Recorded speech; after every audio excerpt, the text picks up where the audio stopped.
your girl Shalae, and I'm back today with another video. In today's video, I am going to need you guys to check your cards, especially if you are in Ohio, guys. Like, I don't know what's going on, but I need just everyone, call and check on your cards, okay? We're going to discuss that, as well as we have proposals to increase SNAP benefits. We have now where Kroger is now accepting online EBT, replacement SNAP, WIC, and a whole lot more. So if you want to know what is going on in the lovely world of EBT, my darling, you already know what to do. Stay tuned. Your girl's got you covered. Now, if this is your first time tuning into my channel, hi, hello, hey friend. My name is Shalae, and here on this channel we discuss shopping, saving, and everything in between. I would love to have you a part of my internet family. Super easy. Click the big old red subscribe button down below when you're in, just like that. And while you're at it, go ahead and give me a like because you love me coming to you with this content, especially when you may have money on your cards. Now guys, if this is your first time here, this is not my normal filming area, okay? I'm in the military and I am on duty right now. So, hey, give me a few more weeks and we'll be back to our regular scheduled programming. If you are an EBT recipient, or maybe you're not, but you want to try out Amazon Prime for free, go ahead and click the link above or click the link in the description box to go ahead and try it out. 30 days free on me. It's my gift to you. I give it to you every single video, okay? Just go ahead and grab it, try it out, especially if you got money on your cards. Why not? All right, so let's go ahead and kick it off with the states that have been approved for summer pandemic EBT. That is $120 that is coming to a mailbox near you this summer. The following states have been approved: Alabama, Arizona, Arkansas, California, Mariana Islands, Georgia. Stay tuned, my Georgia peaches. I got an update for you guys. Hawaii, Indiana, Louisiana, Maryland, Michigan, Minnesota, Nebraska, Nevada, New Jersey, New Mexico, North Carolina, Oklahoma, Rhode Island, Tennessee, Utah, Vermont, Virginia, West Virginia, Wisconsin, and Wyoming. All right, guys, so next let's go ahead and talk about the states that are issuing out the pandemic EBT for this school year and when you can get paid. This is from August of 2022 through May or June of 2023. Now, these are retroactive payments, so if you've never received any of your pandemic EBT, contact your caseworker, contact the school, get in contact with somebody, okay? Because you can get this money as well, but this is the last time that they will be issuing the pandemic EBT for this school year. So the following states have been approved as well. Alabama will issue benefits on a monthly basis beginning in February and ending in June. Arizona will issue benefits in 2 payments, one in March and one in May. California will issue payments beginning in June and end in July. Delaware will begin issuing payments in May and end in July. DC will go ahead and pay their benefits out in June. Georgia will issue 2 benefit payments beginning in June and ending in September. Hawaii will issue 2 separate payments. Indiana will begin issuing payments in late April and then again in May as well. Kentucky will issue benefits in June and end in July. Louisiana will issue benefits in late July. Massachusetts will issue 2 payments, one in May and one in August. Minnesota will issue payments beginning in April or May and then continuing all the way to July. Michigan will issue payments in April and end in June. Nevada will issue payments in July and end in September. New Jersey will issue payments beginning in February and end in July. New Mexico will issue payments beginning in April and end September 30th. North Carolina will issue payments on a monthly basis beginning in February and ending in July. North Dakota will issue a lump sum of benefits on June 15th. Ohio will go ahead and issue payments on a monthly basis for the rest of the school year. Oklahoma will issue payments on July 1st. Rhode Island will issue payments beginning in February and ending in July. Virginia will issue payments on a monthly basis as well. Vermont will issue benefits beginning in April and end in early September. Wisconsin will issue benefits beginning in March and ending in July. All right, my Ohio people, all of my Ohio people, listen up, come a little close. A little bit closer. If you guys do not check those cards, we're gonna have problems, okay? Because as of right now, lawmakers want to know Why is there over $30,000 in unused SNAP benefits on people's cards? I don't know. I can't explain it, because I know the people that watch me, you wouldn't have that amount of money on your cards. But some people do. So let's go ahead and talk about it, because there was auditing done and it showed that one SNAP user had $38,434 in unused benefits on their cards. 2 people had balances over $30,000. 21 people had accounts that surpassed $20,000, and then we had 300 people that had accounts that exceeded over $10,000, and then we had another 2,200 people that had over $5,000 balances on their card. Now guys, there was a spreadsheet that was obtained by US Today where the Network Ohio Bureau showed that the sum exceeded over $18 million as of October 2022. Now, of course, the Republicans were surprised, and they're like, wait, how are y'all doing the monitoring on these accounts? Because were these accounts like abused? Was there fraud? Was there something going on? Do people even need these benefits to have this amount of money on their cards? Then the next question was, how do they get this money back? Now they want to recoup the money and put it in the program for people who actually need assistance. And a lot of people were in favor of that. I'm just trying to figure out as well, did people not know that they had benefits on their cards? Did they throw away the cards? What was going on? But a lot of lawmakers want to know, are these just wasted dollars going to people who don't need them? This program was not designed to be any type of savings account. It was designed to help people or help families that are in a crisis. So a lot of people are just unsure how these numbers are so high. And this is what happens, guys, because now we got the lawmakers all up in our business, right? Because we were told that a lot of times your benefits don't roll over from month to month and they don't accrue indefinitely. And that if the card isn't used in 9 months, then those benefits would expire or be expunged. But somehow either the person is using them like once every 9 months or once every 6 months, because the balances have not been removed, or unless the state just did not do their due diligence. As of right now, the state is saying anytime that there's an overpayment, they go back and collect those payments, such as if the cards were issued to deceased people, or maybe there was someone that was in jail or incarcerated, or maybe someone was incarcerated during the time. A lot of times they will go back and rescind or retake those funds. Why can't they do it at this point now? So there was an email that was sent out to Ohio's Department of Human Services to determine whether the high balance should remain on the recipient's EBT card. Should they remove it? Should they rescind it? Is it fraudulent in the first place? I mean, the state is trying to figure it out, and I'm trying to figure out. I mean, $30,000, we can feed a whole nation. $30,000, we can have a wedding. $30,000, we can have a cookout every single day of the summer. I mean, you guys get it. What can you do with $30,000 in food stamps? Now they are looking at, hey, if these people don't need it, let's take this money back. And remember, guys, Ohio was one of those states that had proposals last year where they wanted to put a picture on the EBT card. And not only did they want a picture on the EBT card, they wanted the drug tests on the cards as well. So there was a lot of things that Ohio was doing. I don't know if this is you guys, but I will go ahead and check your cards. Please check your cards.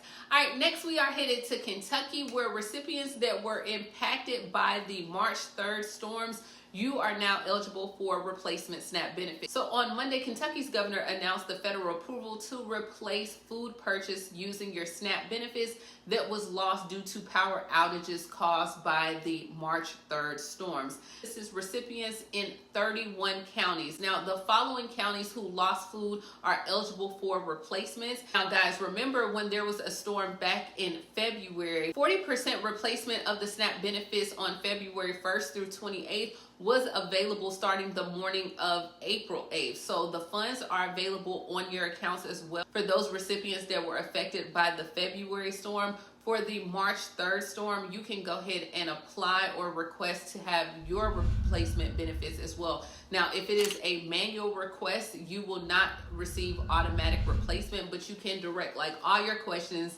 to 855-306-8959. Next, we are headed to a proposal that would boost food stamp legislation.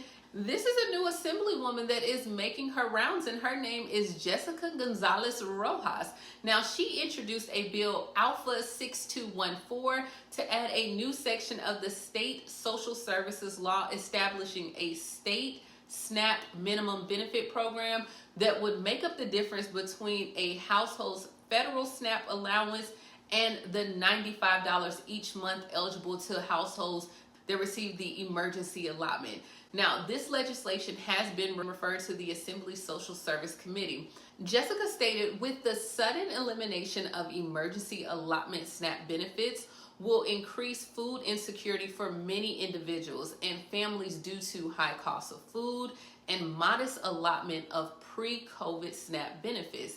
Now, she also wrote in her legislation justification. She stated, this legislation will help support households in need from hardship and hunger by establishing a state SNAP minimum benefit program. This would give households receiving SNAP an additional monthly state SNAP benefit equal to the difference between the household's federal SNAP monthly benefit and $95.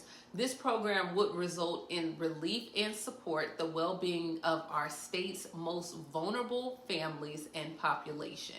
Now, I think this is a great idea. I'm not sure who Jessica is, but I love the fact that she is putting in the effort to help the American people. And she's saying this decrease to help poor families buy groceries, the emergency or losing the emergency allotment could not have come at a worse time. In March, when SNAP recipients were struggling to cover the benefits and feed themselves, is also a time when food prices remained extremely high due to inflation. And even though some of those prices are coming down, food still has increased over 8%. Food has still increased over 8% than it was pre-pandemic. So I love the fact that she is taking this effort. And I even like what she is stating, like, hey, your federal amount that you receive, if that is $234 and then you were giving $95 and then you were given an additional $95 on emergency allotment, can we meet somewhere in the middle? Can we give an additional $45? Can we give the full $95? We know right now that one of the states that are paying out for the next 3 months is Massachusetts. So that is the only state right now. I don't know if a lot of states even have the money. I know in Alabama, we're broke as a joke, okay? So I'm not sure if states have the money, but she is introducing this legislation. In my video I posted on Sunday, we talked about where now lawmakers are trying to slide different SNAP proposals into the upcoming farm bill. So it's going to be interesting to see how this plays out. But a lot of people know that if nothing is done regarding the increase in benefits or some type of program, there are going to be a lot of children, seniors, disabled families that will face food insecurity. So let me know, what do you think about her proposal? Are we here for Jessica and the proposal? Do we think that something is going to happen? Do you think your state will make up the difference? Let me know all the things down below. Let's go ahead and head over to Kroger. All right, so Kroger decided to enter the chat, guys. They are now accepting EBT payments for SNAP and online grocery orders. I don't know what took so long. That's why I'm pushing the Amazon. But Kroger Mid-Atlantic just announced that the grocery chain will be accepting EBT payments for all online grocers, and customers can use their EBT payments to purchase groceries through the Kroger app or on their website. So I like it. I love it. I want more of it. Now, I don't think a lot of people know about Kroger's, especially up north, but this new payment option opens up new opportunities for customers to have access to fresh, healthy, SNAP eligible foods in a way that is most convenient. So if you would like to order your groceries using Kroger, you can begin by placing digital orders today. Customers can create a free account through the Kroger app or Kroger.com. Simply add the new card number under the My Account and Wallet, and then fill your SNAP eligible items. You can select whether you want a convenient pickup or delivery time at checkout. Once in the checkout screen, select EBT as your payment method, and you can enter your PIN number, and then boom. Okay, you're gonna get your groceries delivered to you as well. But I'm just saying, a little birdie told you about Amazon. I would go with Amazon. Just saying. All right, so also, I crack crack myself up. Now, also, Giant Food announces a partnership with the Baltimore city government benefiting SNAP and EBT eligible residents. So, Giant Food, the leading regional grocery chain, announced its partnership with Baltimore City that will help residents with SNAP and EBT benefits save on produce throughout Baltimore City. Now, the partnership will offer a $15 promo code to eligible households, which will be accessible through the Giant pickup and Giant delivery orders on giantfood.com. Okay? It's just Giant. Now, the code can be redeemed as up to 6 times over the course of 6 months with a maximum benefit of $180. So this is a free $180. Now, the $15 incentive must be used in full each time for a participant to redeem the code, and eligible items including like fresh fruit, frozen vegetables, as well as same-day service is available at both Giant Delivers and Giant Pickup. So purchases made on Giant Deliveries between Tuesday and Thursday include a zero delivery fee, while all other days will include a $3.95 per order. So remember, you can get your groceries to you within 2 hours. So good job, Giant. Okay, y'all doing giant things. All right, let's go ahead and keep it moving. Next, we are moving to West Virginia, where more families could be eligible for WIC benefits under updated WIC guidelines. So more West Virginia families, you can now qualify for the SNAP and WIC program under new income eligibility guidelines that were recently approved by the federal government. These changes allow a family of 4 to earn up to $55,000 to qualify for WIC benefits, which is about a $4,100 increase from last year. So State Health Officer Dr. Matthew Christensen said the adjustments were made due to inflation over the past year. As inflation has increased the cost of basic foods and of healthy foods, where less individuals were able to access those foods and the benefit wasn't as robust. Now that this income increase has gone into place, more families will have access to those healthy food savings. We encourage everyone who is eligible to sign up for those benefits so all of West Virginians can have access to a healthy, nutritious food. Okay, I like it, but not only is this happening in West Virginia, there's a WIC income guidelines increase across many other states. So if you are in another state and you think that you may qualify for WIC, I would definitely call or seek that information, because more than likely you probably qualify.